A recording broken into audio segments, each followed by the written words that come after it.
Bayangkan suatu masa di mana dunia sudah berada di ambang kehancuran. Ketika kekacauan merajalela, keadilan hilang, dan ketakutan menjadi makanan sehari-hari. Di tengah kondisi yang sangat genting itu, akan muncul seorang pemimpin agung yang dijanjikan dalam berbagai riwayat Islam.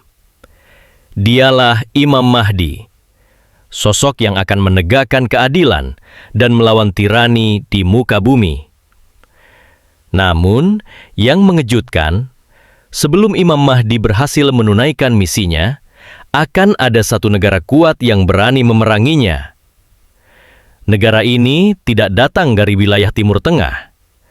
Negara ini dikenal sebagai salah satu negara paling berpengaruh di dunia, memiliki kekuatan militer, ekonomi, dan teknologi yang sangat besar. Dan ya, menurut banyak tafsir dan pendapat ulama, negara ini akan menjadi musuh Imam Mahdi sebelum akhirnya mereka dikalahkan. Sebelum kita masuk lebih dalam, jangan lupa untuk subscribe channel ini, karena di sini kamu akan mendapatkan kisah-kisah menarik dan penuh hikmah seputar akhir zaman, para nabi, hingga tokoh-tokoh penting dalam sejarah Islam. Aktifkan juga lonceng notifikasimu supaya tidak ketinggalan update terbaru dari kami. Kembali ke topik utama. Siapakah sebenarnya Imam Mahdi itu? Menurut hadis-hadis sahih, Imam Mahdi adalah keturunan Nabi Muhammad SAW dari jalur Fatimah. Namanya sama seperti nama Nabi, yaitu Muhammad Al-Mahdi. Ia akan muncul di akhir zaman untuk menegakkan keadilan dan menghancurkan kezaliman. Ia akan memimpin umat Islam menuju kemenangan besar yang belum pernah terjadi sebelumnya. Kemunculan Imam Mahdi bukanlah sebuah kisah fiktif. Ia adalah bagian dari keimanan kita terhadap hal-hal gaib. Banyak ulama yang meyakini bahwa tanda-tanda kemunculan Imam Mahdi sudah mulai terlihat di zaman kita sekarang. Perpecahan umat, kebodohan yang merajalela, dan ketidakadilan di mana-mana adalah kondisi yang menjadi ciri khas sebelum Imam Mahdi muncul. Dalam berbagai hadis, disebutkan bahwa sebelum Imam Mahdi memulai perjuangannya, dunia akan dipenuhi oleh konflik besar. Akan terjadi perang-perang besar di wilayah Timur Tengah. Bahkan disebutkan akan terjadi perebutan kekuasaan yang membuat 3 pemimpin Muslim saling bertikai. Barulah setelah itu, Imam Mahdi muncul dari kota Madinah dan hijrah ke Makkah.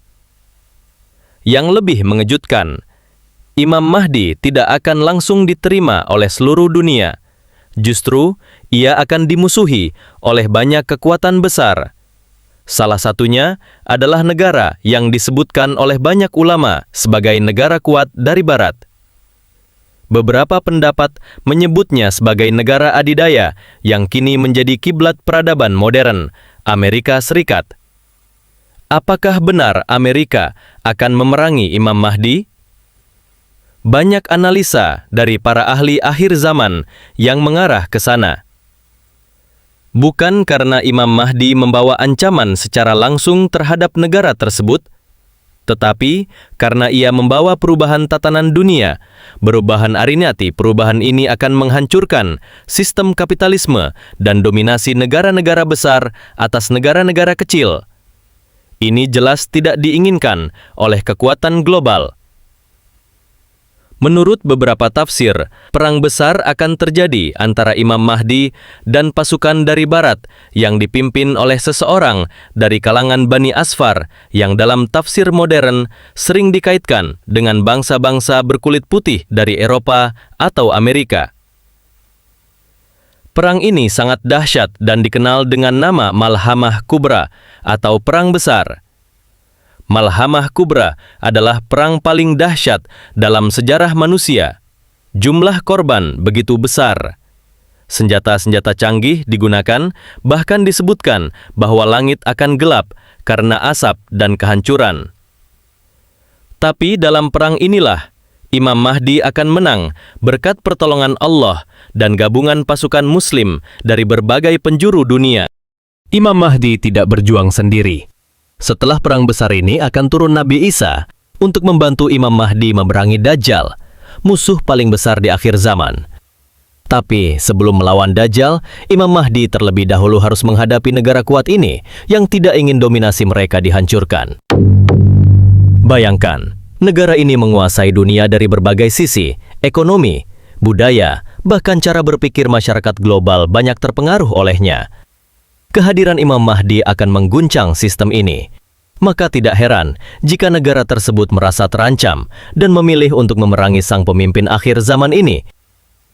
Namun seperti yang Allah janjikan, kebatilan tidak akan menang selamanya. Imam Mahdi akan mendapatkan dukungan dari umat Islam yang sadar dan bangkit.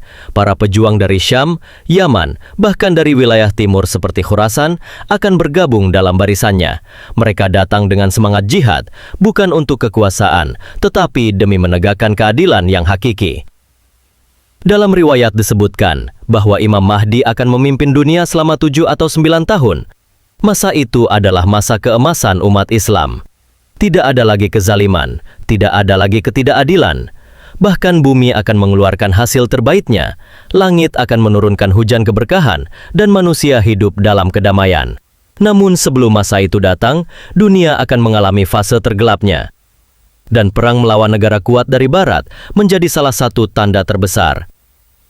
Inilah momen di mana semua orang harus memilih. Ikut dalam barisan kebenaran, atau tunduk kepada sistem yang zalim. Lalu apa yang bisa kita lakukan sekarang? Hal pertama adalah memperkuat iman. Karena zaman fitnah adalah zaman penuh ujian. Kita harus mengenali tanda-tanda akhir zaman, agar tidak mudah terjerumus dalam propaganda yang menyesatkan. Kedua, kita harus menyiapkan diri secara mental dan spiritual. Karena perjuangan Imam Mahdi adalah perjuangan orang-orang yang bersih jiwanya. Ketiga, jangan mudah terprovokasi oleh berita dan informasi yang belum jelas kebenarannya. Di akhir zaman, fitnah akan sangat banyak, bahkan lebih cepat menyebar dari cahaya. Kita harus selektif, kritis, dan selalu mengembalikan semuanya kepada Al-Quran dan Sunnah. Dan keempat, jangan pernah ragu untuk mendoakan agar kita termasuk dalam barisan yang benar. Doa adalah senjata paling kuat. Jika Allah mengizinkan, siapa tahu kita menjadi bagian dari pejuang akhir zaman yang membantu Imam Mahdi menegakkan keadilan. Tentu, semua ini adalah bagian dari takdir yang sudah ditentukan oleh Allah. Kita tidak tahu kapan tepatnya semua ini akan terjadi. Tapi tugas kita adalah mempersiapkan diri. Menjadi muslim yang kuat iman, kokoh dalam akidah, dan siap menghadapi berbagai ujian di masa yang akan datang. Ingat, hari demi hari kita semakin dekat pada masa akhir zaman. Tanda-tandanya makin nyata. Maka jangan lalai, jangan terbuai oleh dunia.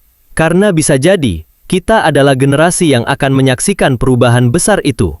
Semoga kita semua termasuk dalam golongan yang diberi hidayah, kekuatan, dan keberanian untuk berada di jalan kebenaran. Jangan lupa untuk terus belajar, memahami agama dengan baik, dan menyebarkan kebenaran kepada orang-orang di sekitar kita. Dan seperti biasa, jika kamu merasa konten ini bermanfaat, bantu kami untuk menyebarkannya dengan cara like, share, dan yang paling penting, subscribe channel ini. Karena dengan dukungan kamu, kami bisa terus menghadirkan konten-konten berkualitas yang menambah wawasan dan keimanan kita semua. Terima kasih sudah menonton sampai akhir.